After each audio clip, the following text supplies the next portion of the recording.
5 August বা তার আগেও ফরমালি সেখানে হল কমিটি দেয়া বা হলে রাজনীতি এটা নিষিদ্ধ করা হয়। এরপরেও তারা নিয়মের তোয়াক্কা না করে এই যে কমিটি দিয়েছে তাতে সাধারণ ছাত্ররা খুব সংক্ষুব্ধ হয়েছে। তারই অংশ হিসেবে তারা গতকাল রাতে প্রতিবাদ জানিয়েছে।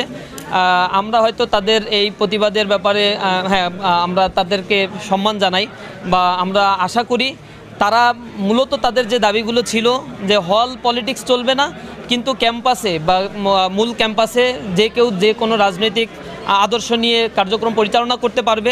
5 আগস্ট পরবর্তী ছাত্রদের যে আবেদন ছিল ইসলামী ছাত্র শিবির তার প্রতি শ্রদ্ধাবোধ রেখেই কোনো হলেই ইসলামী ছাত্র শিবির আসলেই কোনো কমিটি দেয় নাই এবং কার্যকরভাবেই এই জায়গাগুলোতে ইসলামী ছাত্র শিবির চেষ্টা করছে সহনশীলতার রাজনীতি চর্চা করার জন্য। সেই ক্ষেত্রে কল্যাণমুখী রাজনীতির অংশ হিসেবে ইসলামী ছাত্র শিবির প্রতিটি হলে আপনারা দেখেছেন যে পানির ফিল্টার ঠান্ডা করার যে মেশিন সেটা বসানো হয়েছিল ছাত্রদের কল্যাণের জন্য এবং এরকম জাতীয় ছাত্র কল্যাণমূলক কাজ 5 আগস্টের পরে প্রকাশ্যে অসংখ্য কার্যক্রম ইসলামী ছাত্র শিবির করেছে।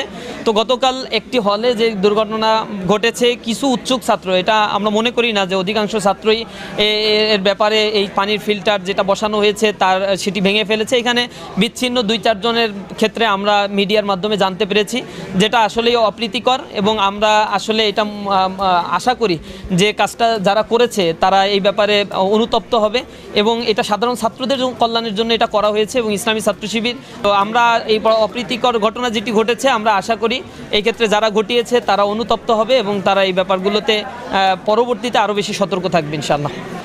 এর আগে প্রায় 20-21টা কমিটিতেই তার ছাত্রদলের এই ঘটনাগুলো ঘটেছে।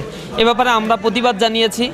গতকাল যে হল কমিটি দিয়েছে তাতে সম্ভবত আমি এক্স্যাক্টলি নিউজে বিভিন্ন রকম সংখ্যাটা দেখলাম 50-এর উপরে সম্ভবত সেখানে ছাত্রলীগের পুনর্বাসন করা হয়েছে।